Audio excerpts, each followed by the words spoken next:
Hey, Dave here from Stuff Outdoor Dads Like. I have this Ryobi electric snowblower here, and it's been working great for me for about 4 years. But I ran into a problem yesterday when snow blowing around my house and making a path for the dog. And I'm about to show you what the problem is. But the auger, which is this yellow guy, and the impeller, which is behind it, which spins the snow in this two-stage to come out here, stopped spinning after I hit a little bit of a stick in the yard. Nothing particularly big, and I've done it many times with gas snowblowers in the past, but nothing was spinning. And after doing some research on YouTube and on the internet, I couldn't find anyone that was talking about this. You can talk about a lot of the belt-driven gas snowblowers and how to fix those, but not with this particular problem. So in this case, my shear pins, which are down here that connect the auger to this sort of tube that runs across, are all intact. And it's not that they're not spinning, it's that they're not spinning with the impeller in the back. So I'm about to show you the problem, and then I ended up going on Ryobi's website and finding their authorized service centers. And I'm in New Hampshire. I'm about 2.5 hours from the closest authorized service center. But after speaking to 2 of them, I think I got some good advice, and I'm hoping to show you how to fix this problem after speaking with them. So I'm going to show you the problem here. I'm going to fire this thing up.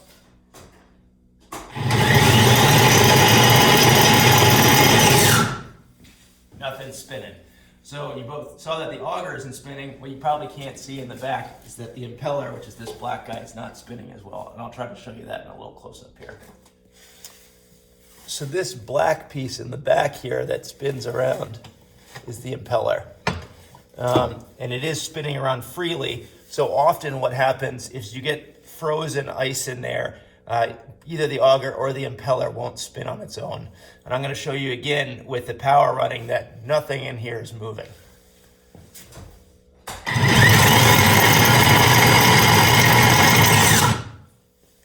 So you can see the impeller spun a second, but then stopped. Okay, so these guys are your shear pins that are on your auger blade. What's unique to these electric snowblowers is that because this isn't a belt driven and the motor basically connects directly, there's also shear pins here, and there's 2 more that are here that you can't see because they sheared off. So after speaking with one of the authorized service centers, they kind of talked me through this. So all I really need to do is replace the shear pins here, and hopefully my impeller will run just fine. But this is something that's not normally the case on a gas-powered snowblower. So the next thing to do here is to take the batteries out before we begin. I had the batteries on before just so I could sort of show you on and off, but kind of dangerous to put my arm anywhere in this area when there was power that was available. So just take the batteries right out. No more power. So I just want to talk about some of the tools I'm going to use for this repair. This is just a Petzl headlamp, but it's got some rechargeable batteries in there that make it really easy to kind of continue to fuel up all the time. This is one of Ryobi's lights, and it's got a hybrid switch, or a hybrid power source, so it works with both battery and just use an electrical cord. And it also has a sort of adjustable blue, orange, sort of the Kelvin warmth of the light, which is going to hopefully illuminate this nicely. And then I have another Husky tool bag that's sort of their electrical tool bag, but that works really well for all my tools. One other thing to mention is the shear pins for the impeller and the auger are right on top here. So from what I've been told, both of these shear pins are the same. I'm missing a nut on this one, but there's 3 other that are included right on the top of your snowblower. So I'll just be utilizing those. Now, I had hoped to just be able to leave everything intact here, but I can't seem to find where these holes line up with where the shear pin is. And so the recommendation to me was to take off this whole front section. So I'm gonna try to go and do that now.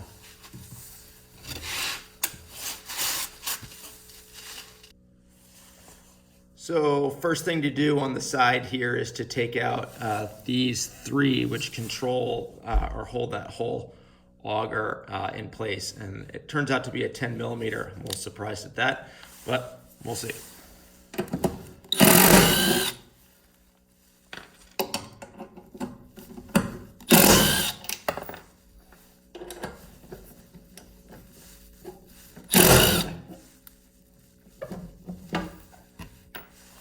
And I'm going to do the exact same thing on the other side.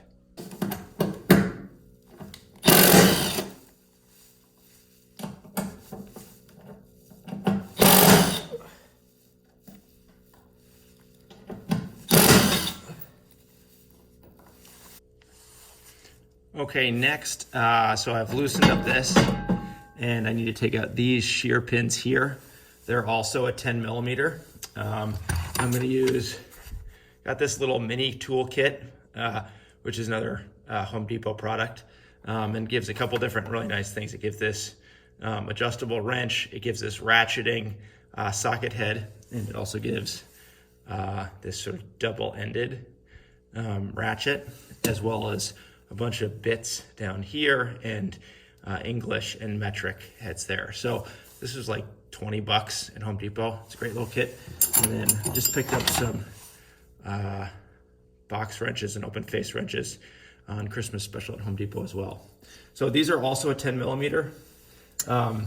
These are those guys, the shear pins from the top of the snowblower.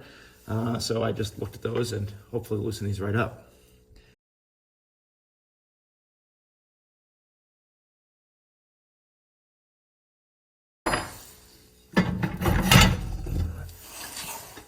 So I'm having trouble loosening this up here. So I'm not sure I'd advise the techniques I'm about to do, but we'll see what happens.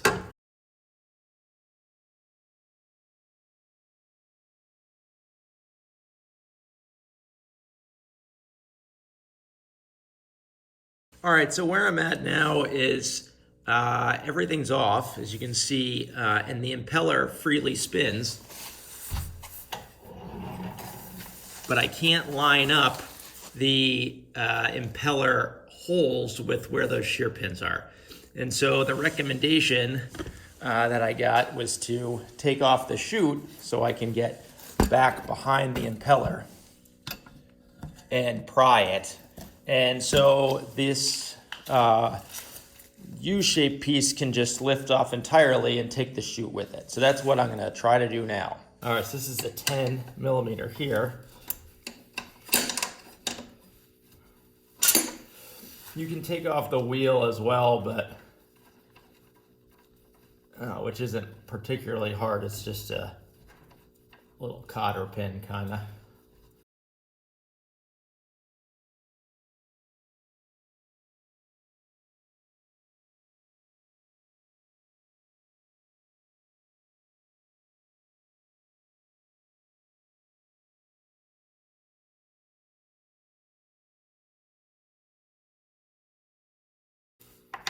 And we're going to do the same thing on the other side. Okay, so I got these bolts off over here, and I got one of the two off over here, but of course this one's just the bolt is spinning with the nut. Either way, I can get the chute off and then can get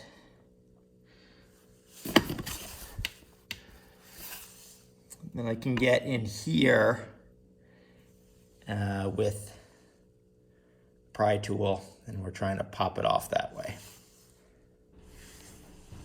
Okay, this thing really fought me. So what I ended up doing, there's my impeller. Here's pieces of wood behind there, but I was able to get in from the chute, and I couldn't get this bar off like I already told you, but I was able to move this enough that I could use this 6 foot pry bar to put it in there and wedge. Now it did break this plastic seal. You can see the plastic here, no more plastic there. So this is, not the best, and this is totally amateurish, but it is off, and then now we're gonna knock out those shear pins. All right, so there are my shear pins on the end that sheared. Now it's time to pop them out with a nail punch.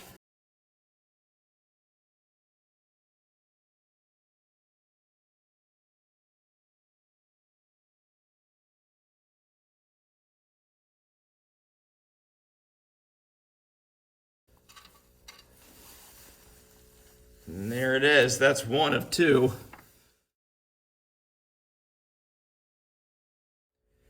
All right, now we're gonna put it back on. Just easy peasy.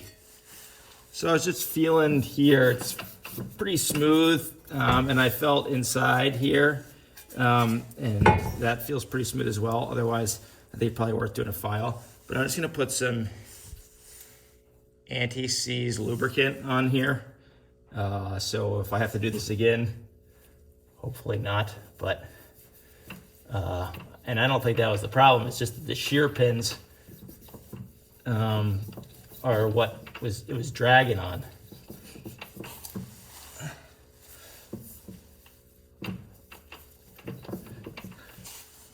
Okay, I'm gonna put this impeller back on and put the bolts through.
So now time to put the auger back on. Just a note, this is what's on the end and this fell out, but there's only one way to put it in.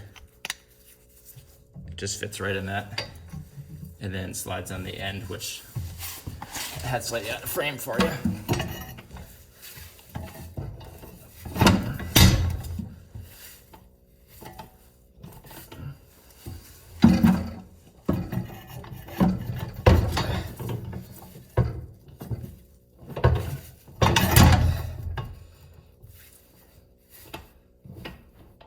And then I'm just trying to take care to line these up. Keep sliding in.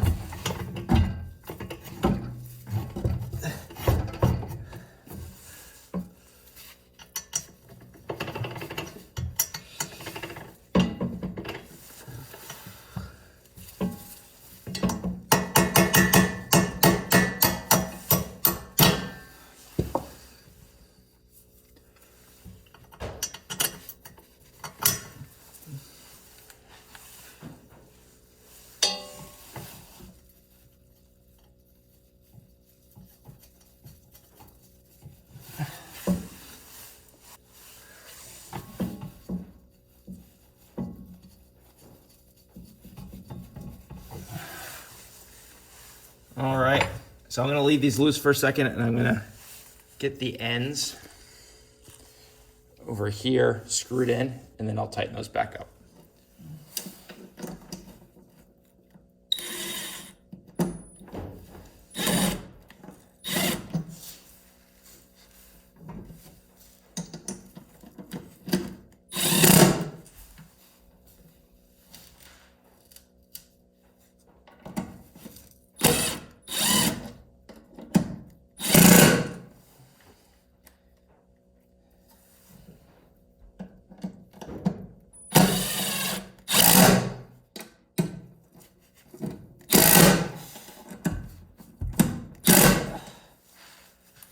All right, same thing on the other side.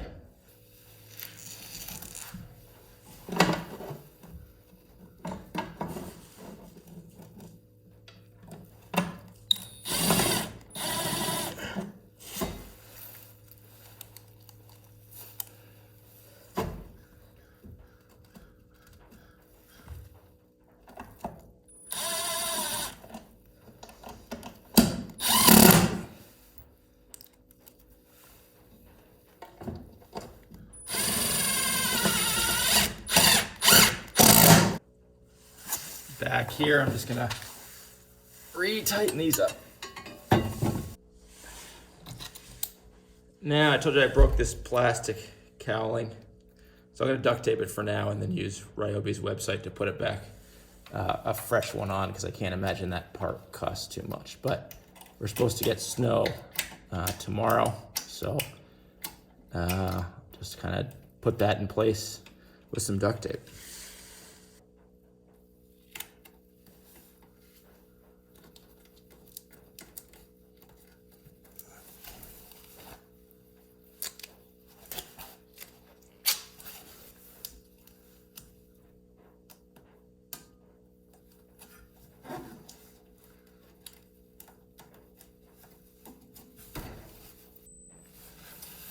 All right, so this is a 13 for the bottom here, and it just slips on, so I'm gonna start it beforehand.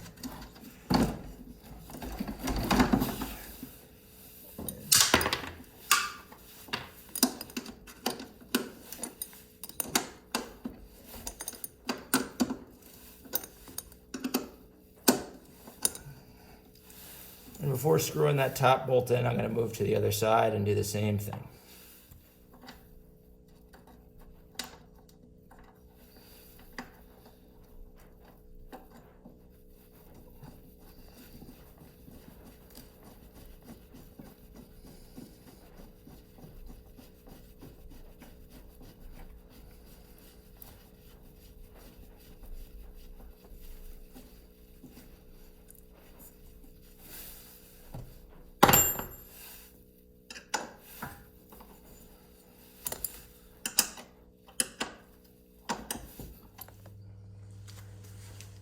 Moment of truth.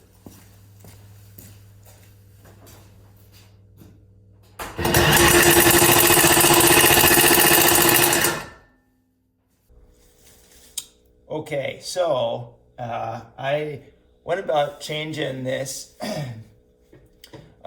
like I was showing you. But when I fired it up, and I will show you a video at the end, this was making a horrible noise. And so what ended up happening is I bent this impeller when I was pulling it out. So the recommendation that was given to me was to coax it out. I had a lot of trouble coaxing it out. There is a tool called a puller that kind of uses gears, or it works to pull gears out, that can maybe go in the center of this and then gab around the fins on all three sides. But the puller you'd need is about maybe 10 inches in size, and that's bigger than what I had available. So I went about prying it out from the back, but ended up bending the impeller. It's not enough to see, like visually, I can't really see where I bent it, but I just assumed that that's what it was. You can go on Ryobi's parts website and order an impeller. These are only like 45 bucks. Unfortunately, they were back ordered when I was looking for them. So this is a fresh impeller, and I'll fire it up and you can see what it sounds like.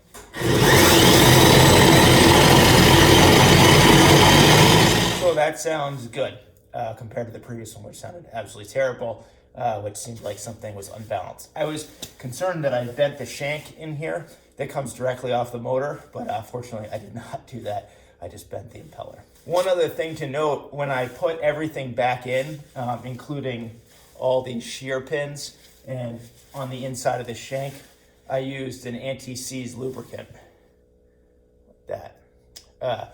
So in the future, I don't have such a hard time and need to coax off this thing so aggressively. Okay, hopefully this is what it's supposed to sound like.